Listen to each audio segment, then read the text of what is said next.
11, 10, 9, 8, 7, 6, 5, 4, 3, 2, 1. Liftoff.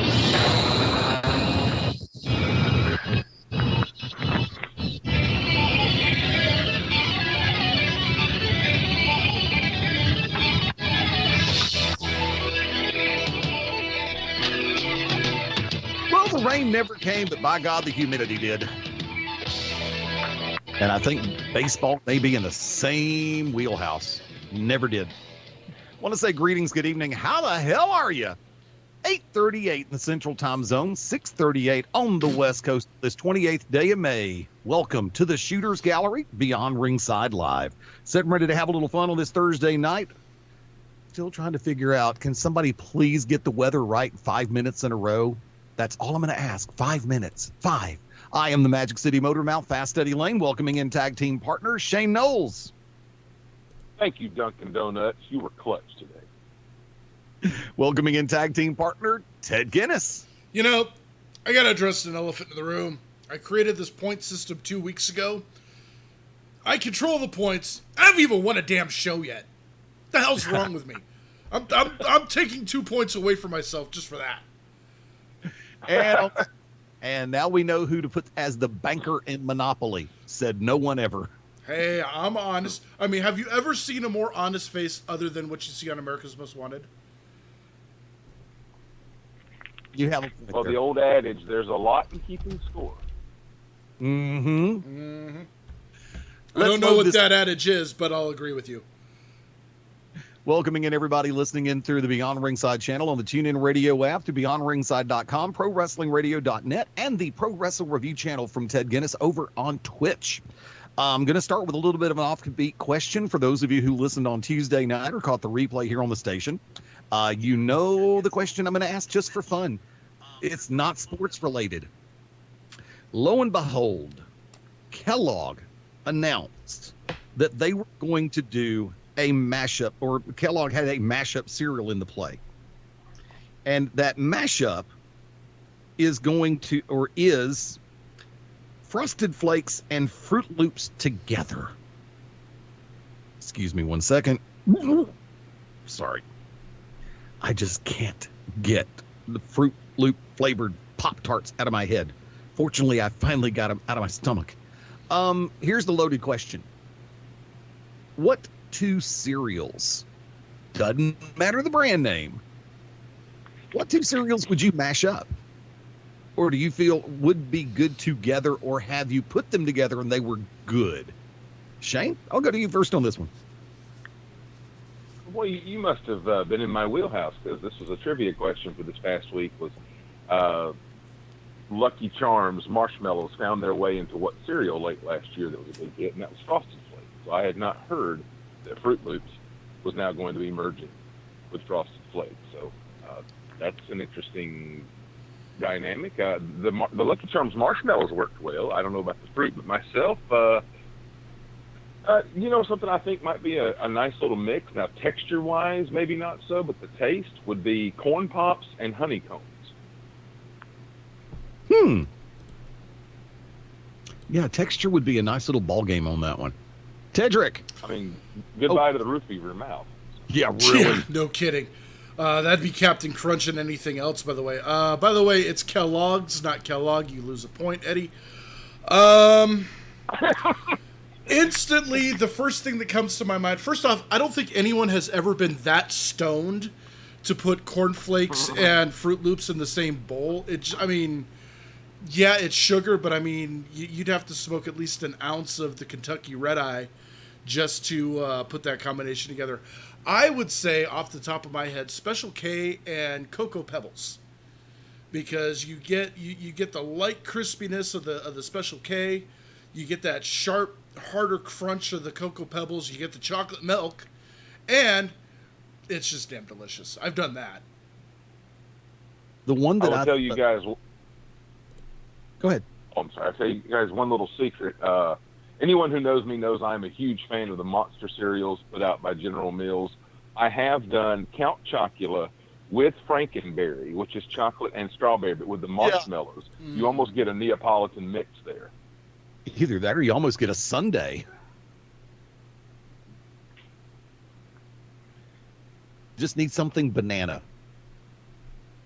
Just banana split nuts. Just cut up some banana.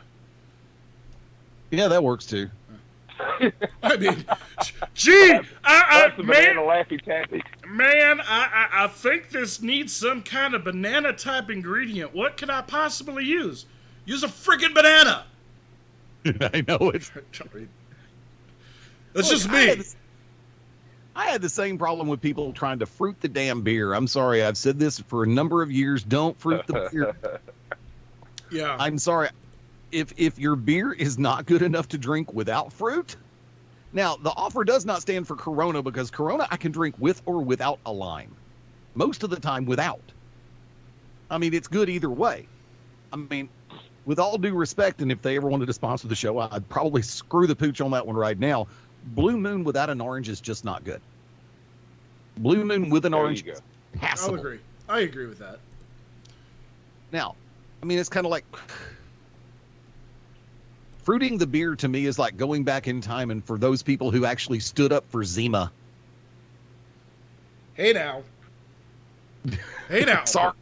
I now. And a You lot of people fell down with Zima too. let me go ahead and pull back the curtain here. Thank God my mom's old enough to understand that I was a kid once, because if she ever saw this clip, she'd probably cut me out of the will. But Zima is what got me through when I was 18 and 19, because when I was 14, I was taken to a keg party where I drank copious amounts of beer for the first time ever in my life, and could not stand the smell, taste, or even beer commercials for about 9 years.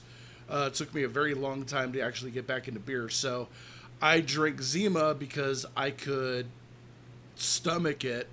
But after about 7 or 8, you're feeling pretty unconscious. So, don't knock it. Zima's got its stuff. I did not rush out, though, when it was re-released to pick any up, because that was when I was on a complete no alcohol kick at that time. So, but yeah, don't knock Zima, man. That's a hill I'll die on. Okay. Yeah, it's funny because somewhere in my storage, there is actually a Zima fluorescent based display that was given to me. Ooh. It's around 12 to 14 inches tall, mirror backed. It's bottom lit, and it was Zima brand. Nice. And I used to get ribbed about that so much back in the day, because I actually had it in my entertainment center as one of the side pieces. Well, Eddie, if it will do anything to ease your conscience, I would be more than happy to take that off your hands. Just I'll see if I throwing can that out find. there. I'll see if I can find it. If I can, it's yours. Cheers. Yeah, I know, but I've got a lot of people ready to riot if I don't have them as the new owner of the Budweiser Frog neon sign of mine here in Studio One. Yeah, see, that's the thing about being a socially awkward and think outside the box, is no one will go after the useless stuff that no one wants, like Zima. Everyone wants the frogs. So Now, speaking of stuff that somebody wants, and I just ordered mine, so whoever thought about getting it for me for Christmas, I'll take a second one, thank you. Or for later in the year. I did not know until I was on Instagram earlier today, and I don't know how long it's been out, so because I haven't thought about looking for new pops lately, as in Funkos. A longtime friend of the family and a longtime friend, Greg Troxel, who a lot of people in the southeastern market would remember as the hardcore heartbreaker Sweet Daddy, had a image of the Smokey and the Bandit, Bo Darvel, and the Trans Am Funko Pop. I'm going, this will be mine. I don't care who I have to sacrifice. So I found it on Amazon, and it was selling at $30, and I said, click mine, next day shipping. It'll be here on Saturday. that's a good pull. Yeah. And it's actually, I guess, kind of new because they did the mock-up of the classic TA with Bandit with the beige hat. The hat's a little bit off color, but I'll forgive Funko for that one. Now, if they do one of Jerry Reed, Buford T. Justice, and Frog, Carrie, whatever her last name was, nobody knows. Seriously, I don't think anybody knows Carrie's last name from Smokey the Bandit. If they do one with the rest of the characters, I'll be okay with that. Because that would be a good collection. Smokey the Bandit's one of my favorite things. I also just saw the Al Czervik, whatever how you pronounce his last name, his Funko Pop from Caddyshack. Oh, I have the whole Caddyshack collection. Did not have the fruit stripe outfit he wore that I called the red with the green. I don't remember it that well. I know we had the hold on. Sweatshirt. I have it around here. I think it's the outfit he was wearing on the golf course when he busted out the radio, and the pop does actually, I believe, include the golf bag itself. I know it had the club, but I don't remember the bag. Yeah, I have the whole collection somewhere, unfortunately. Nice. In a box, and I'm going to put this on stream here. When I was moving around, I accidentally stepped on my Judge Smales box. Oh. So I had to take it out of the box. I have another one on order, so I'll be able to recomplete the collection. So I was like, well, what the hell? I'll open it up. I'll put it on my desk. And not 30 seconds later, the damn thing fell off onto the concrete, broke the club out of his hand. So you can see it right there. No club. That is not a production mistake. That's just me being a clumsy ass. Now, I do have to ask this one. Did they also make a pop for Lacy underalls? No. Boo. No. What's that sign say? Oh, God. Ah! Okay, go ahead. I blanked out. What was it? What did the sign say? Ted, what's that sign say? Oh God, I forgot the line. No caddies allowed. No spitting? No bare feet. What's this sign say? No fighting. Actually, I love the fact that I think it was either Bill Murray or Chevy Chase had made the comment. I think it was Chevy Chase in an interview about Caddyshack made the comment that he realized at the end of the after everything was said, done, and over with, he and Bill Murray didn't have a real scene together, and he wanted that moment, so they went back and reshot the scene of Ty doing golfing practice and playing through Carl's place. So that was actually a late addition to the movie, for which I'm eternally grateful that they did it, because Chevy Chase, Bill Murray side by side was just a beautiful moment for me. Yep. Never happened again. And of course, that was a lot of professional jealousy from Saturday Night Live. Well, yeah. I think they got their infamous fight in season 2. So. Yeah. Speaking of infamous fights, they say the last thing you see is the first thing you remember. Well, from Double or Nothing, for 99% of the populace who call themselves wrestling fans, it is the Stadium Stampede match. This is a match that has received everything from critical acclaim to Jim Cornette losing his ever-loving mind all over again. And I will just go ahead and steal one of my favorite comments of the day. Would somebody please give Jim Cornette a Snickers bar? Look, I understand clickbait as well as everybody, because I was understanding that concept back in the infancy of the internet long before TMZ became a thing.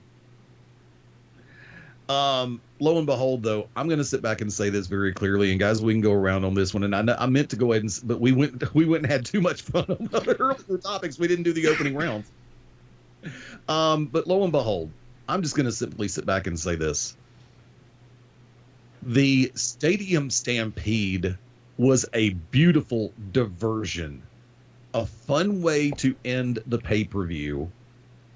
it helped make, I mean, the wrestling matches that were a part of the card, everything from the women's title match to even Penelope Ford looked good Saturday night on the pay-per-view, her and Chris Statlander. Lo and behold, we continue with, I mean, Moxley and Brody Lee and MJF and Jungle Boy. Every match on that card was good. There were a couple, I mean, Hikaru Shida did not look as crisp as she normally does, but the match was still very good. But I'm going to take it right back to the Stadium Stampede. If it was not for the factor, and this is, I never assumed that it was going to be live because of the venue in which it was in. And I love the fact that Jim Ross making the comment, we need 20 cameras. And then Excalibur says, we only had 18. And Jim goes, I heard that. I chose to ignore it. Thank you, Keith Mitchell. Jim Ross has actually been on a tear this last couple of shows. I'm actually like, wow, he found himself. And for the record, I was correct on the over for how many times Jim Ross would screw up Jungle Boy's name or just totally tear the curtain back. What was the final count? Huh? What was the final count? 7. Okay. Yeah. I was right there with you. I picked the over. But with everything that occurred in Stadium Stampede, from the uber babyface jerseys that the Inner Circle had, and you tell me if those things come out tomorrow, I mean, if they came out yesterday, they wouldn't have been able to keep them on the shelves. To the cute little tidbit about Jericho wearing number 27, which was his dad's number in the NHL. I've already seen a fake Madden cover with the Inner Circle on it. It's hilarious. Oh, nice. Oh, nice. Something just popped into my head. I'm going to save it. But, Eddie, remind me about these two things. Tony Khan, XFL. Continue. Okay. But the only part that genuinely just snapped me back into reality going, this is taped, and just made me think a little bit too much for a minute, was the three faces of Matt Hardy when they did the bit in the pool. If it had been one, I think I would have been okay with it. But when they went back for multiples and then they put the matter of fact on there, I popped huge. I started laughing my ass off and it's like, okay, I'm good with this. But then the other moment that just made me sit back and go, okay, this is cool. Adam Page sitting at the bar. Best Jake Hager comes. Best line of the night.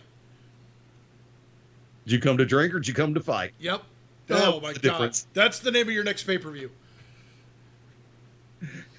So, what, the name of the next pay-per-view? Did you come to drink or come to fight? Yep. Book that Schlitz. I will have a case. No, I won't, because it's a family show. I think we can put, Shane, booking note. I want to go ahead and run past the front office later. Could we just go ahead and put a case of Budweiser in between Matthew Hankins and Jason Boyd? Did y'all come to drink or come to fight? Dude, that would be a hell of a ladder match. Instead of going for a title, going for a six-pack. Sign me up to call that one. How about... Call it the drinker fight battle ladder match. How about this? Jack Daniels on a pole match, and the loser has to drink weak, unsweetened tea. Oh, well, then I'd lose that match on purpose because I could drink that, like, no problem. No. I didn't say good. I didn't say strong. I said weak, unsweetened. As long as it's unsweetened tea, I'll drink it. I don't give a damn. I can drink sweet. I can drink unsweetened. I can drink sugar sweetened, honey sweetened. It doesn't matter. But if it's not brewed well, I ain't drinking it. I'll take one sip and go, Coca-Cola, please. Or Diet Dr. Pepper. I don't care. But no, seriously. I mean, it's like, but there were so many moments in that match. And it really amazes me. And I got flack about this from Tuesday night show. in my book, the Inner Circle is a heel faction that does so many babyface things, it's not even funny. But it is actually quite funny. But Shane, you and I spoke a little bit by text, and you said you've seen almost all of it. Give me your highs and lows from Double or Nothing. Well, as far as the Stadium Stampede, as far as the mentality of very entertaining while also having the Jim Cornette aneurysm, I think both things can be true in this case. That it was entertaining, unlike anything we've seen before, and we don't like status quo, we want something new. But as far as for logic and taking pro wrestling seriously, it also really kind of just rolled that up into a big ball and threw it out the window as well. So I think both things can be true. I did enjoy Chris Jericho challenging the play with senior official Aubrey Edwards. They go to the replay tent because they are on an NFL stadium, and she says the call stands. I'd be lying if I said I didn't really giggle on that. I really thought Lance Archer and Cody brought it. And again, this was a case of one of those matches that if it was in front of a live crowd, I think they'd have had them rocking and rolling, especially near the end with Jake Roberts coming back with the snake, only to be thwarted by the now 53-year-old Mike Tyson. You just know that him being on the ramp flexing would have got an unbelievable pop. I really enjoyed MJF and Jungle Boy. That was some good chemistry between two guys that I believe are under the age of 26 that look like they have very bright futures in pro wrestling. And MJF, I mean, I know I'm not the only one who says this, but for 24 years old, this guy has got the mentality and the psychology of what it takes to be a pro wrestling heel. God, I mean, truly, I can't expound enough on that, on how much he reminds me of a Dynamite heel from the 70s and 80s, that he would fit so well. And that, I mean, because everyone else is wowing you with super kicks and corkscrew planches and inside. He doesn't do any of that. And the guy might be the most entertaining thing on the roster to me. Facials, his mic work, but the way he works in the ring, he takes his time. Everything makes sense. I just really wanted to put MJF over here, but he had a tremendous dance partner in Jungle Boy. That was a lot of fun for me. I thought Brody Lee, I'm surprised to see him lose clean in that main event. I did like how the Bulldog choke turned into the rear naked choke for the finish.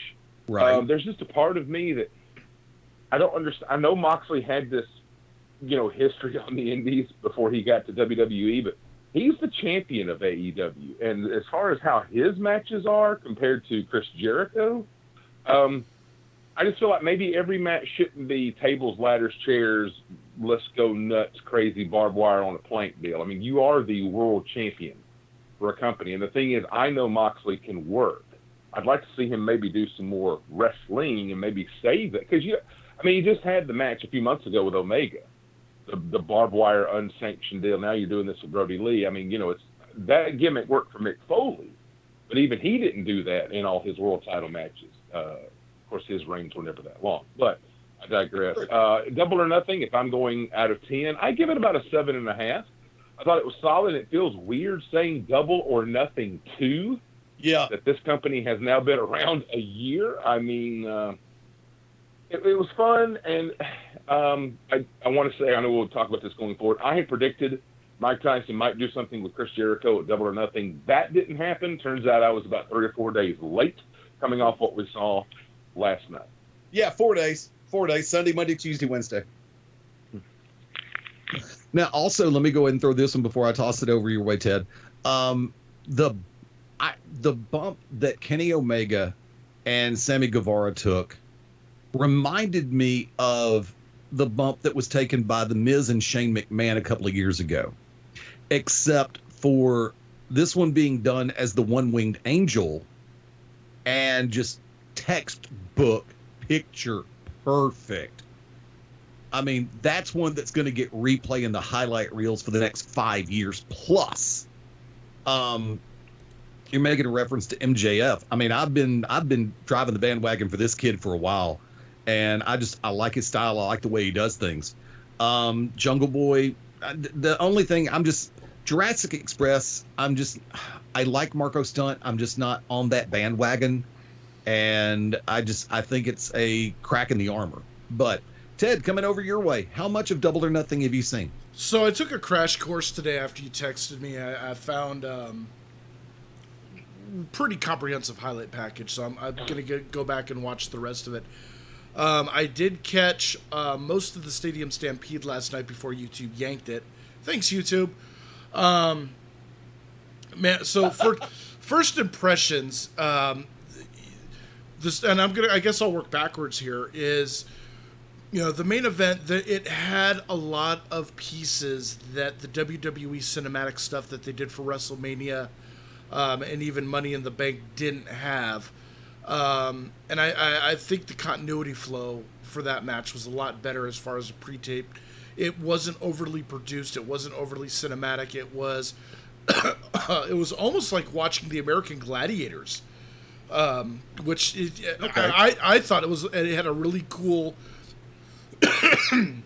retro 80s feel, where I thought Laser and Blade were going to come out and start shooting tennis balls at high speed at contestants. It was really well done. The Matt Hardy thing, and I understand where you're coming from on this, Eddie, but I'm going to disagree and say that I actually enjoyed the 3 faces of Hardy, or 4 faces, or 5, or however many faces it was, because, you know, one, it was an homage to, in my opinion, it was an homage to Mick Foley and his 3 Faces of Foley performance at the Royal Rumble, and he has gone through a lot of transformations. You know, the fact that it wasn't heavily produced, that it actually felt like I was watching a primarily sports-driven cinematic event first, with a little bit of post-production and editing and producing, that didn't bother me. The entertainment value was super high through the roof throughout that whole thing. The moonsault off the goalpost, I think by far one of my favorite things that I saw in that entire match. I'll agree with the uniforms, the pyro, the intros. I'm going to say one thing, and I really hate dogging on fellow ring announcers, but Justin Roberts has jumped the shark. His whole John intro makes me want to go gargle glass and razor blades and follow it up with a lemon juice chaser. Jesus Christ. You know, actually, he taped that. He was. It wasn't even a live intro. It was taped. Was he sitting on the toilet trying to push out a real stubborn turd? Because that's what Probably, it sounds like. I don't know. It had. All I'm going to say is whoever did his bathroom did a great job on the acoustics, because there was some great echo. But Jesus, man, quit trying to pitch a loaf on national TV. The Hangman Page thing, just him riding a horse throughout the whole thing. Dude, I'm having flashbacks to the good and the bad, the ugly. I'm waiting for Angel Eyes to pop around the corner with his 6-shooter ready to take shots. Loved absolutely everything about that. The entire the Stampede match, 10 out of 10 in itself. Going backwards, though, Cody Lance Archer, I think the wrong person won the belt. Should have been Lance Archer. But I do like what Cody said on Dynamite, where it's essentially going to be a TV title where every time Dynamite's on, it's getting defended. So kudos for that, for keeping that lineage along, just giving it a different name. MJF, and I mean, MJF would have stolen the show if it wasn't for the Stadium Stampede match. He made Luchasaurus look better than he normally does. Luchasaurus looks good.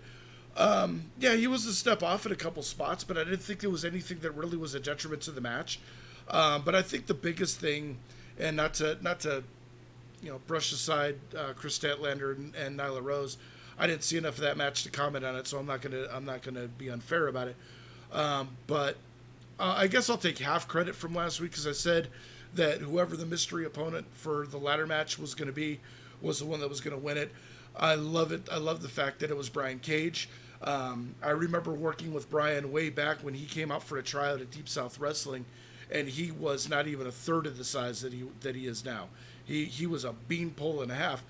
And I've been watching his career for a while, and it's good to see him bulk up, get that size, get that aggression. He had a great run on Impact, and now being aligned with Taz, who's going to actually get to explore a different area of professional wrestling that he hasn't done on camera before in a managerial role.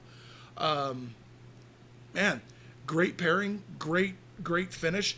And I think it was the right call to give him the chip. Scorpio Sky, I would have liked to see him win it too, because him and Moxley could have had some great fights. But I could actually see a double turn, or I could see a Moxley turn, or even a double turn where Cage ends up the babyface, Moxley's the heel by the end of their title match. Well, the thing about it is, with Brian Cage, you never know if he's babyface or heel, and Taz is Taz. That's one thing I genuinely like about Taz's character, is the fact that he's going to be the same whether he's babyface or heel. The only so-called determining factor in play is the positioning of Jon Moxley being incredibly over with the fan base. And, I mean, if it was anybody else in the same combination, if it was Chris Jericho, Cage and Taz would be babyface and doing the same thing, period. I was not personally a big fan of... Okay, look, let me preface by saying I like Brian Cage.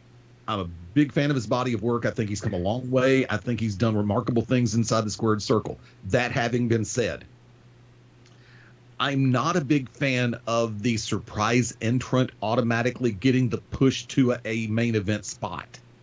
That reminds me of what used to be done in WCW with Nitro. That reminds me of the Dixie Carter era of Impact, when the new kid on the block, especially if they're well known from another company, go straight to that main event picture. That's the only downside of this. Now, to team him up with Taz took a lot of that away, which I'm okay with. But I'm just sitting... I mean, remember when Christian Cage came into the Dixie Carter era of Impact and went straight to that main event run? It's like, no. And so what? I kind of digress. I see where you're going with that, but I think it's a little bit of a different situation. With Christian Cage, he was coming off his first WWE run.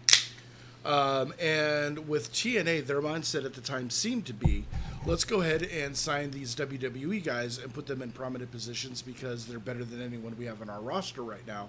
And it was a cheap ratings grab, and then they'd get bored of them, or they wouldn't draw the ratings they were expecting, and then they were moving on. With Brian, I don't think this is so much of a downward move to where he's now a big fish in a small pond. I think this is more of a lateral move and an opportunity for him to show whether he does have main event status. Do I think he'll beat Mox for the title when he cashes in? Absolutely not. But I think it's a good platform to bring a young talent in from another promotion who had a relatively successful young run, and let's see what the kid has. Let's see what he can do with it. And I have no problem with him basically winning AEW's version of Money in the Bank. I wish him well with it, and I'm curious to see how he develops. But I don't necessarily see the correlations between Christian Cage and Brian Cage, except the last names. I wanted to touch on a couple things about Brian Cage. The number of text messages or Facebook messages I got about, wow, holy crap, who is this guy? I think a lot of people have not seen Brian Cage steal, and if that was your first time seeing him, when was the last time you saw that wow factor of size coming down the aisle where you did the double take? You can edit it later, Eddie. Holy shit, check out this ham hogs on this guy. And I think maybe if they do this right, because Taz is so good on the microphone, that could be their Paul Heyman, Brock Lesnar comparison. Now, I'm not trying to say be a dollar store brand of Paul Heyman and Brock Lesnar, but with Taz on the mic and Brian Cage, the way he can work in that size, they could do something like that. Now, the only thing is, Cage is going to appear more than once every 3 months. So yeah, they got that going. Thank God. Let's come back to AEW because there's some other things I want to hit on real quick. And I know I've got Ted for about 25 more minutes at the most. We're going straight through, making our way to the top of the hour on this one. I'm going to ask the question. And I'm sure we've all seen the headlines over the last 72 hours. One, did the NHL just kick Major League Baseball straight in the crotch? And number two, is baseball dead? Or will there be an 11th hour reckoning to get everybody back on the same page? Ted, you go first. First question first, second question second. Okay, so the first question was, did the NHL show up Major League Baseball? Did the NHL basically just kick Major League Baseball straight in the crotch? Not necessarily. I mean, it's two different arenas. NHL is definitely more of a confined space, so playing in arenas. So, no, I don't think so. I think each sport has to play their role in whatever they're doing differently. I think baseball is more under a microscope right now, just because this would be the beginning of or the end of the second month of the season, and the Florida Marlins would have already been mathematically eliminated by this point. True. No, I don't necessarily know baseball's dead. Obviously, they're making the push. The ownership made the first proposal about an 82 game season with a prorated or a less than prorated salary, which definitely would have hit the bigger guys. The MLBPA is obviously going to come back with more games and a full prorated schedule. I think both sides realize and understand history, especially coming off a pandemic. See, this is different than '94, when it was just millionaires and billionaires bitching about millions and billions of dollars. This is millionaires and billionaires bitching about millions and billions of dollars coming off the heels of, some would say, an overhype, overinflated pandemic. I'm not necessarily sure I would agree with it, but I'm not necessarily sure I would disagree with that either. I don't necessarily, it's hard to separate the two questions. I don't think NHL kicked Major League Baseball in the nuts again, because NHL has to worry about NHL business. They can't worry about what other sports are doing. They still have a couple of months lead up time before training camps would even start anyways. So they have the luxury of time and not really losing any sort of revenue right now, to where they can have a little bit of a more methodical plan. Baseball's been doing everything kind of like Maverick and Top Gun, flying by the seat of their pants with their hair on fire, flying Mach 2. I'm going to give myself a point for that reference. That was good. If they can't come to an agreement if I had to put a deadline on it, and I hate to put a deadline on it, and Jeff Passan of ESPN made a great point for not doing it, but if I had to put a deadline on it, I would say June the 10th. If there's not an agreement in place, baseball's done for 2020, and it's going to be an even harder climb back from what has essentially gone from a pandemic health shutdown to a preemptive labor shortage before the collective bargaining agreement comes back. It's going to be a very tough climb, and they don't have the luxury of intersports play like they mentioned in basketball. They can't do interleague play again because they're already doing it, and people are kind of getting bored of that as well. So, I think, again, it's two separate issues. You can't really, it's like comparing apples to capuchin monkeys, but, baseball's definitely in the danger zone. Shane? I think NHL did a pretty cool thing. The regular season has been scrapped. Now we're going straight to the playoffs. Normally a 16-team format, 24 teams, an expanded playoff, which sounds really cool, because just like with pro wrestling, I think, we're wanting something different. We would love if NHL come back, but you're going to give us 8 more teams in the postseason. And with the way the NHL postseason is always a crapshoot, where you see 1 seeds dropping to the 8 seed seemingly every year in both the Eastern and Western Conference, this could be dynamite. No pun intended, what we previously referenced. But I will say the NBA tomorrow, Adam Silver is supposed to make some sort of announcement about where this is going to go with the National Basketball Association. If they get on board and get it right, and the NBA and the NHL are back to conclude their seasons this summer, and baseball doesn't get 2020 kick-started, I think, NHL maybe tried to make the swift kick to the groin. If the NBA comes along with them, we're talking a mallet shot a la Gallagher right square in the scrotum. Because then baseball will get thrown to, page 2, so to speak, of the New Yorker. I think if people have hockey, if they have basketball with the promise of football on the horizon, and from all indications, I saw several owners this week say we're going to play, and the plan now is to play with fans. And if baseball is the one of the big four that doesn't get out of the gates and get something going, it already is going to look bad. But if all other sports had stayed out too, you could be like, well, nobody played. But if three of the big four come back and they don't, baseball will always have its audience. But I'm just not sure it would come back truly. I mean, I think there's so many people that still have that bad taste from 1994 that do watch, but they'll tell you it's not the same. If it happens a second time and everybody else got on board, yikes. It would really hurt our national pastime.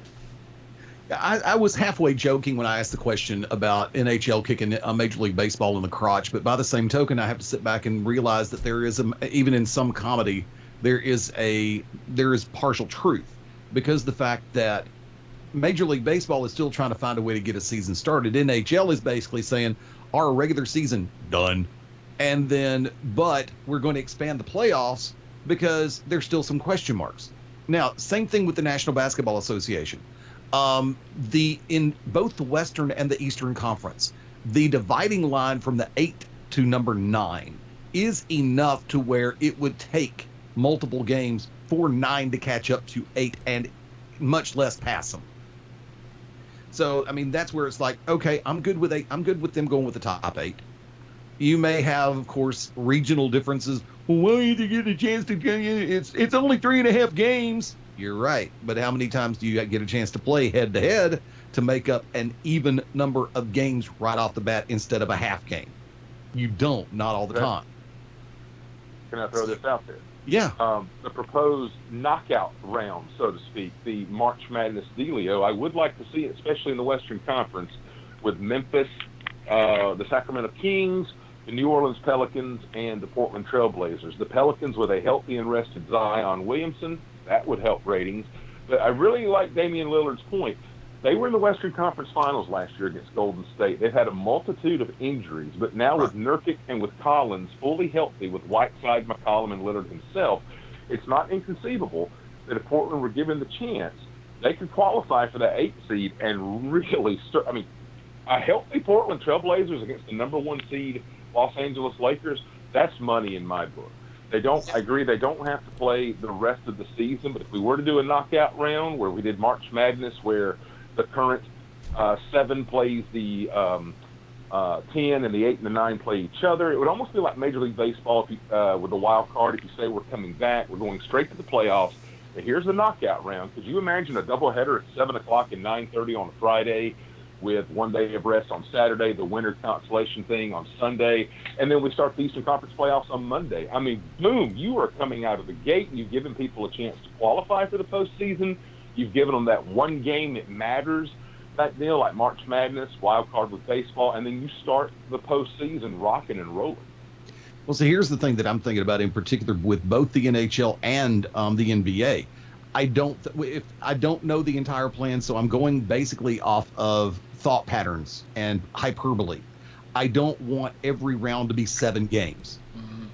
I think that the early rounds, the preliminary rounds, should be 5 or 3 games. Best 2 out of 3, best 3 out of 5.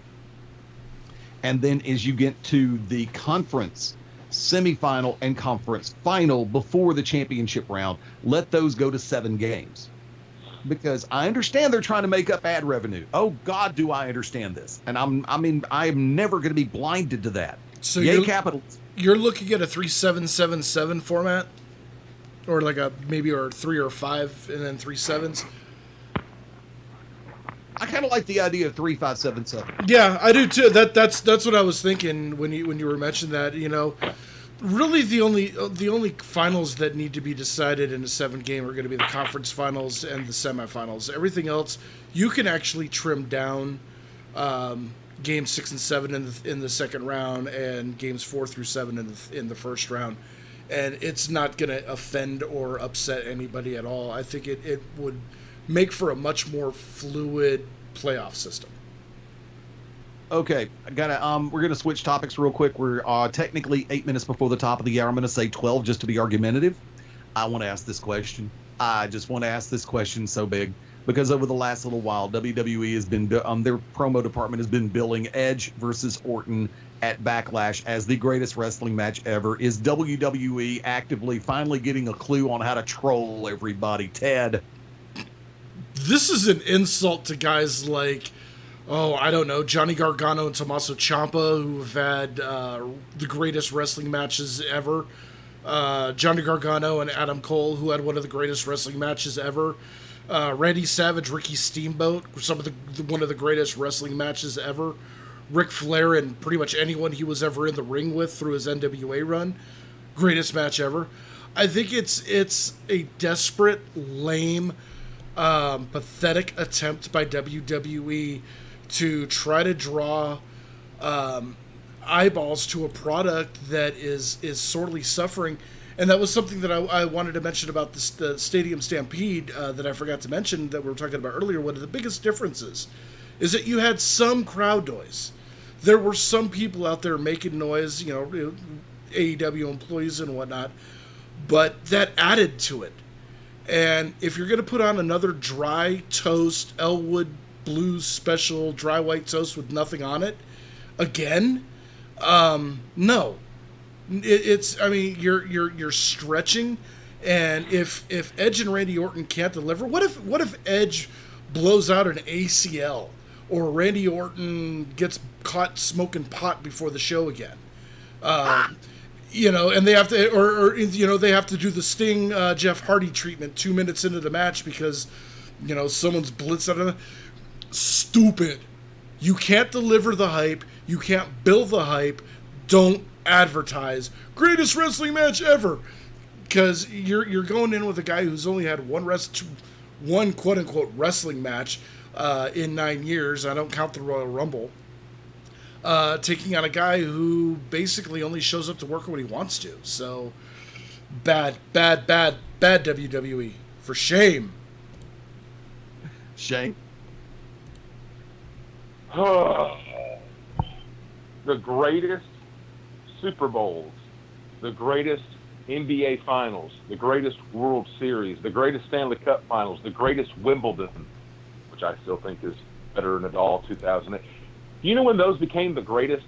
After they took place. And the public, us, made that decision that, holy crap, this is the best I've ever seen. You don't go in telling someone this is going to be the greatest match ever, because you know what? Even if it is just unbelievable, 6 stars, Tokyo Dome, Dave Meltzer, you can edit it out, greatest match ever, people are still going to say, well, that wasn't the greatest match ever.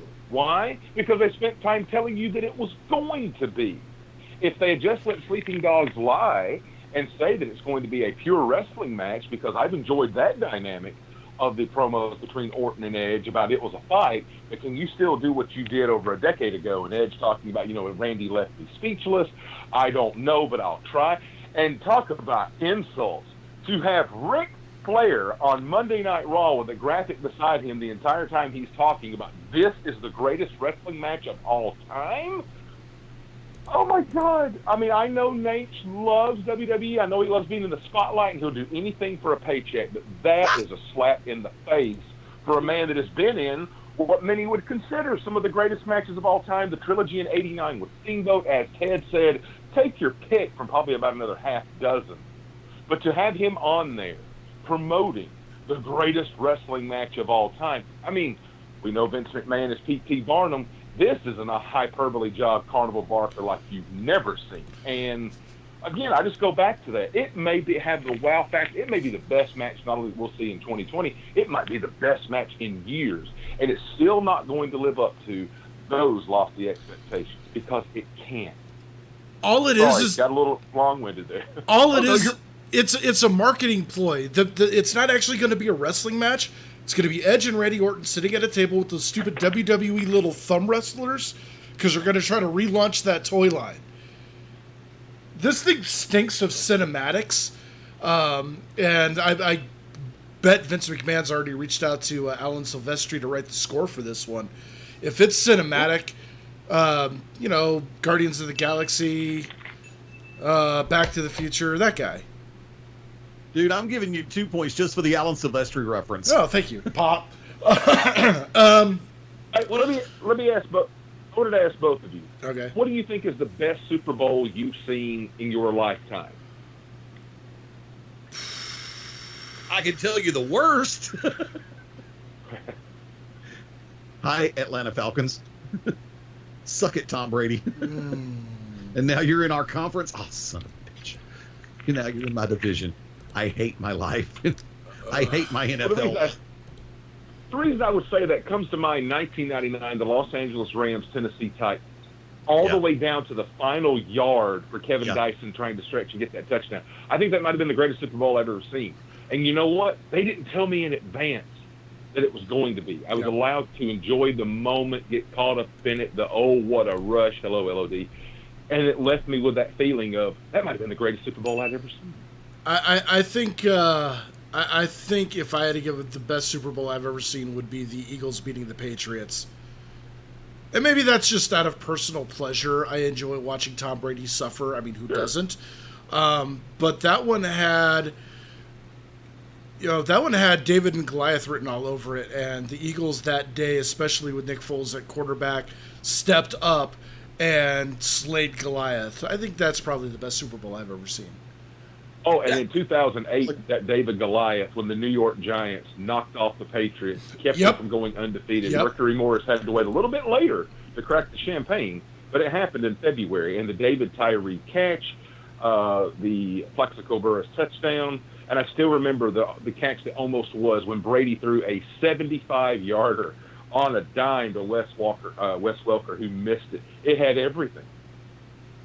Now, if you want to talk about, let's go away from the NFL to national championship games. You know the one that I'm going to say is the best national championship football game of all time. That's still going to be USC versus Texas. Hook 'em horns. Thank you.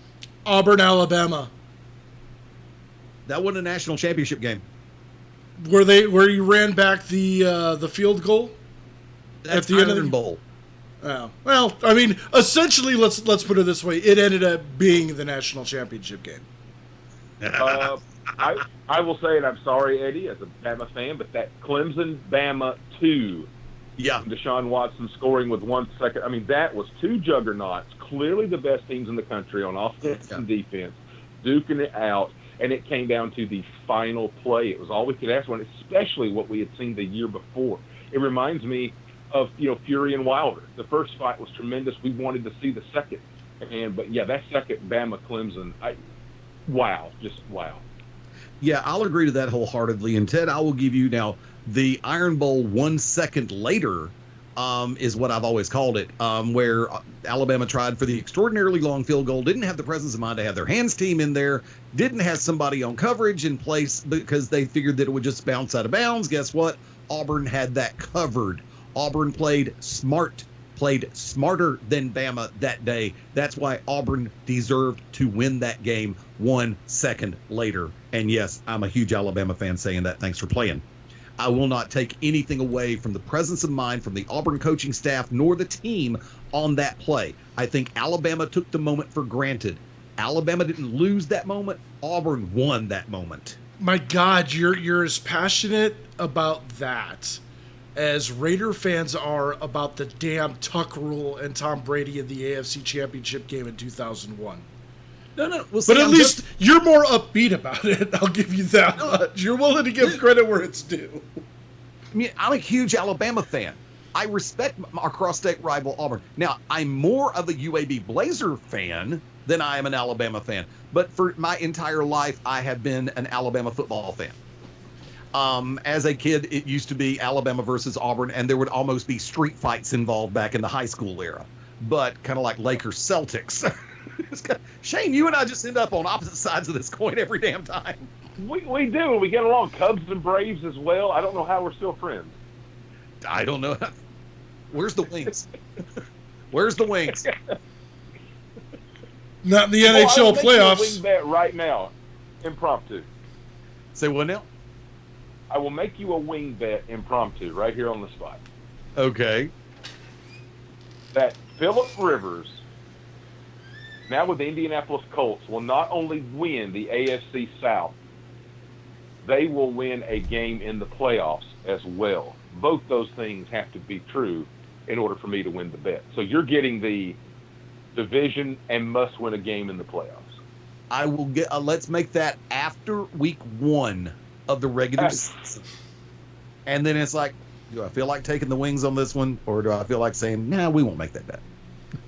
Let me ask the guy outside the bet here, Ted. What are your thoughts on the chances of the Colts this year?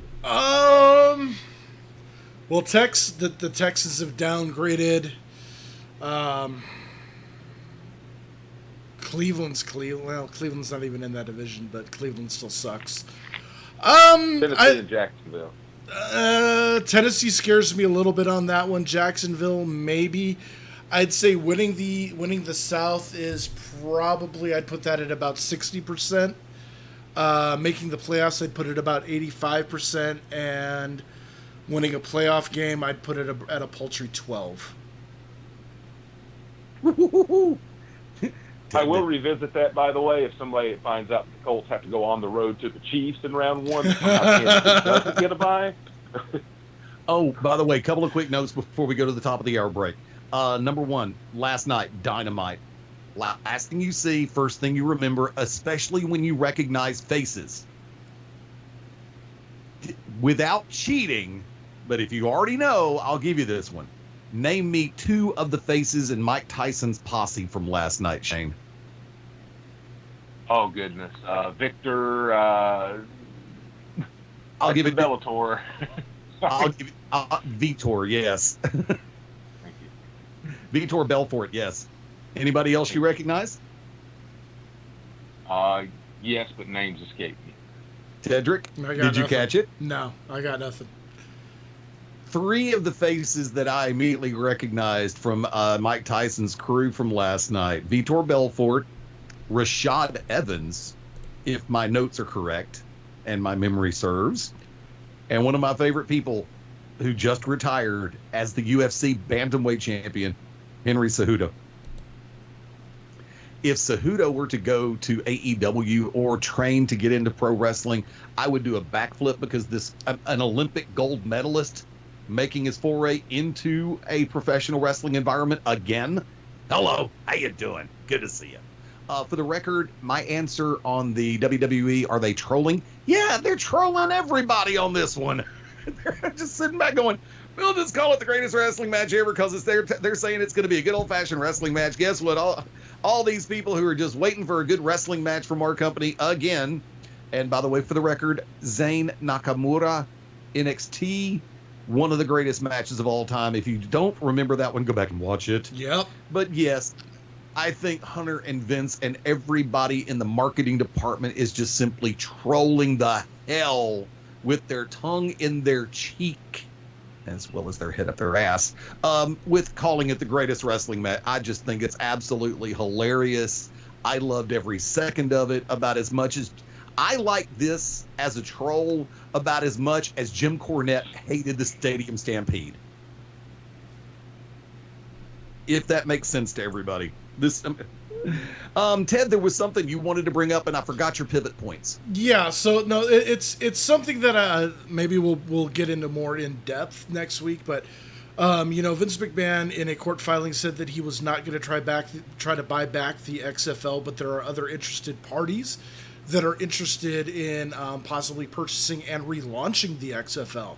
I'm wondering, with the Stadium Stampede and the uniqueness, and considering the owner of AEW, could it be possible that Tony Khan, who already has a relationship with TNT because ESPN and Fox are probably butthurt and sore from getting burned so bad, could we see Tony Khan revive the XFL and put it on TNT and TBS as an entity, with maybe some franchise that weren't doing so successful, like Tampa Bay, the Vipers possibly moving to Jacksonville to play in Tony Khan's backyard?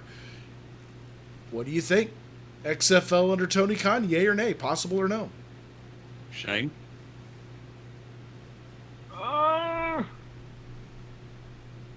I'm going to say no at this point.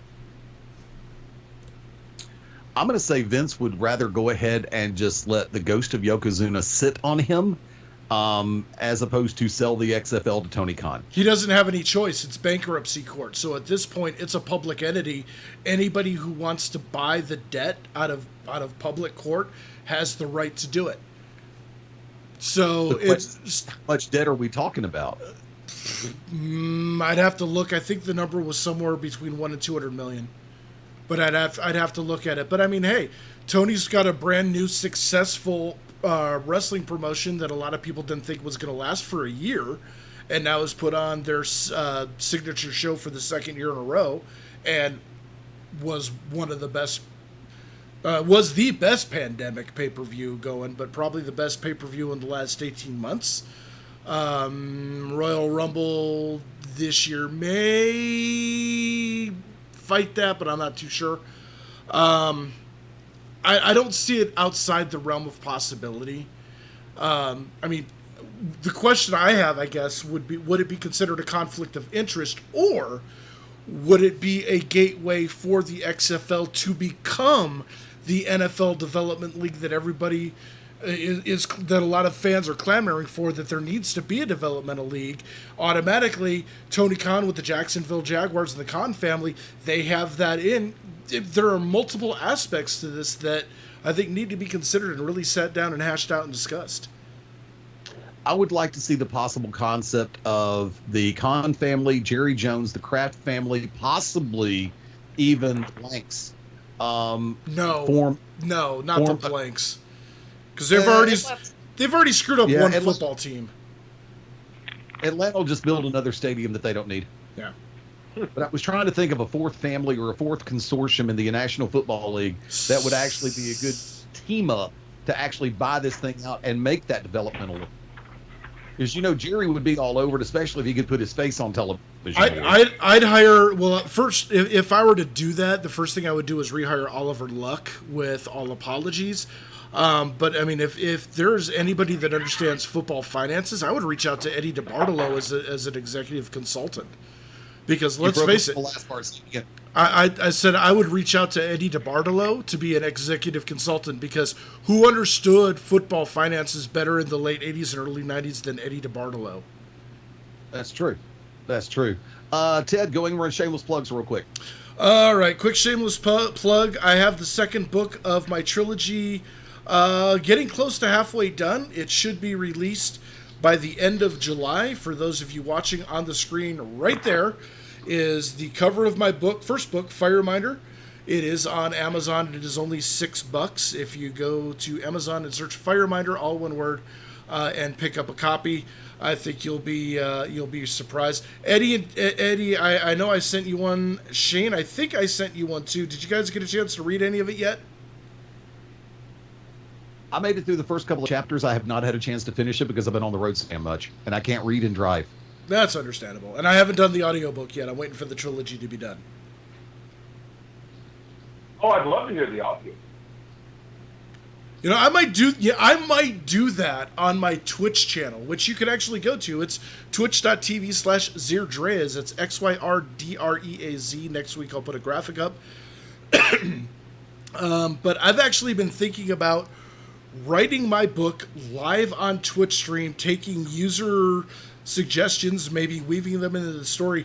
I could actually do a reading of Fireminder on my Twitch. That is a brilliant idea, Shane, and I'm going to give you 15% of the credit.